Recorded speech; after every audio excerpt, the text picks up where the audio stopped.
Pero sa punto pong ito mga boss, alamin naman natin yung mga iba pang putahe sa mga seafood platter. At sa ngayon, tuturuan tayo ni BFAR Director Aziz Perez kung paano magluto ng sinuam na halala.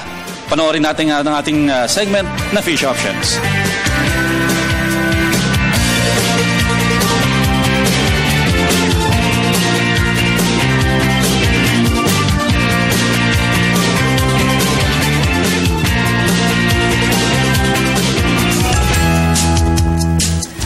Boss, Fish Options Day na naman because it's Thursday at makakasama na naman natin si National Director Aziz Perez of BFAR. Good morning! Good morning, Carla. At magandang umaga sa ating mga tagapanood ngayong Thursday, ano? At alam mo ngayon, magluluto tayo ng kakaiba naman. Kasi for a while, lagi tayong fish. Ngayon naman, shell. Wow, shellfish naman.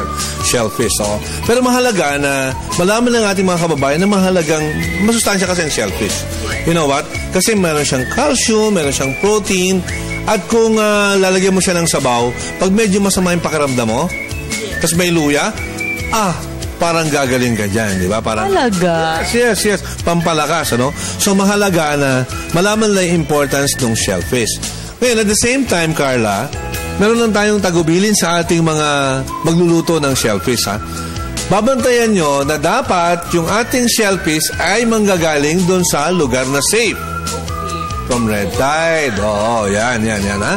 So, mahalaga to na malaman ng ating mga kababayan na ang shellfish, every 2 weeks, naglalabas ang BFAR ng Shellfish Bulletin to identify which area sa Pilipinas ang hindi safe kainin yung shellfish, no? So, kaya rin ang time show na to, nilagay din natin yung shellfish para maipaliwanag natin sa kanila ang kahalagahan ng pagtingin sa Shellfish Bulletin at pagtatanong sa mga nagtitinda ng shellfish saan po galing yung inyong tinitindang tahong, talaba at iba pang mga lamang dagat. Okay, ano-ano po ba yung mga ingredients natin para sa ating sinuama na halaan?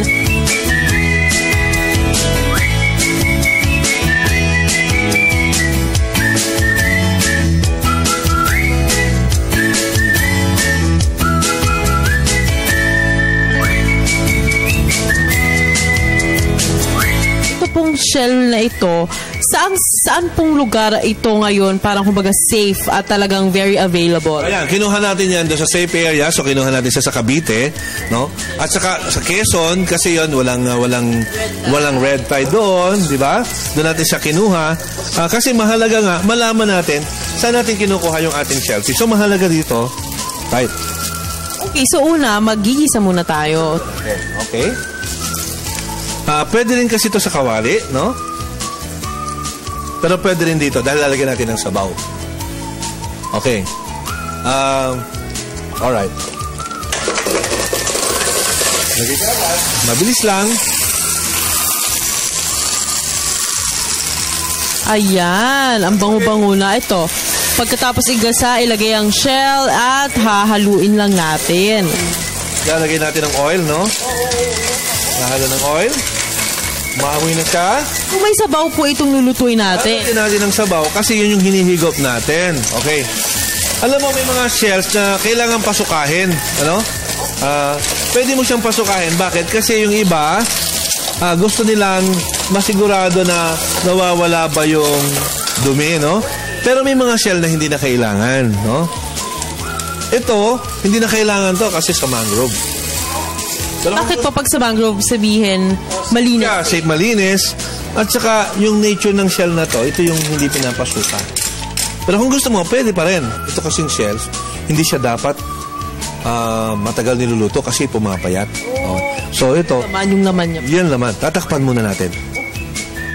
Ayan, Director, mukhang kumukulo na ang ating niluluto. At mapansin mo? Bumubukas na. Bumubukas na, ayan. Ibig sabihin nga, luto na siya, di ba? Mabilis lang. So, lalagyan na kagad natin yung mga kasunod na ingredients. Alright? So, napansin mo kanina, wala siyang, sabi ko, to taste yan. Tinikman ko kanina, kailangan niya ng konting asin, ng konting patis. So, nilagyan ko ng konting patis. Tapos, ito na kagad. Okay na. Lagay mo na yung gulay. Kasi luto na siya. And then, yung final mo dyan, yung bawang.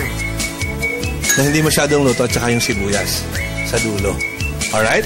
So, hindi na kailangan. Pwede mo rin lagyan ng paminta to taste, pero sa dulo mo lalagay yung iyong mga pampabango, di ba? Alright? Okay, syempre ayaw natin mag-shrink ang ating shell. So, wag na natin patagalin pa, Director. Ilagay na natin sa lalagyanan. Kumain na tayo, tikman na natin to. Nako, masarap itong ating sabaw na niluluto ngayon. Sa sabaw na ito, pwede kasing i-taste mo, no? Kanina nilagyan natin ng konting patis. Kasi nga, ang idea natin is, kailangan siyang may lasa. Kasi gusto natin may lasa eh. Pero yung iba, ayaw niya na masyadong maalat. Alright? So yan, ready na tayo. Ayan. Ito, habang tinitikman ko itong sinuama na halaan, meron munang pakulong fish options. Director, ano po ba ito? Okay, sa ating mga nanonood, baka meron po kayong alam na seafood recipe na masarap, masustansya at abot kaya. Kung mayroon po, ibahagi po niyo ang recipe nito sa amin dito sa Fish Options. Paano po bang sumali?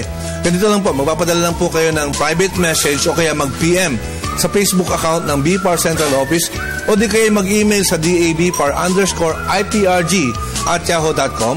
Ilaki po natin ang ating pangalan, edad, kasarian at syempre ang inyong natatanging seafood recipe.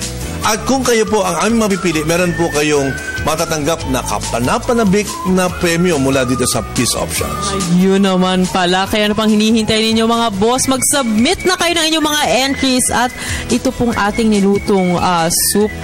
Very clear siya. Ang sarap niya. Siguro kung ikaw ay may ubo, may sakit, perfect tong soup na ito. Very clear. Ang sarap-sarap. At saka alam mo, Carla, pwede pa nilang lagyan ng konting kalamansi yan. Kung gusto nila, di ba? Pwede pang may konting kalamansi, tapos hihigupin mo ng mainit na mainit. Pwede yung pa rin dagdagan ng luya kung gusto mo. Again, yung basic nandito, pero the way you want to do it, pwede mo pa rin siyang gawin, di ba? Ang importante, Carla, pag alam mo, pag nakatakip yung shell, ibig sabihin buhay. Pag yan bumuka, no? Patay yan. So, kailangan, pag bibili tayo ng shell, kailangan yung nakasarado. Alright. At dapat, alam din natin, pag luto na, bubuka siya. Alright? So, yun ang pagbili natin ng ating mga shells. Ayan, meron pa tayong nakuha tips from Director Asis Perez. Sana po ay natuwa kayo sa another segment at another episode ng Fish Options, mga boss. Samahan niyo po ulit kami next week ni Director Asis Perez dito lang sa Fish Options!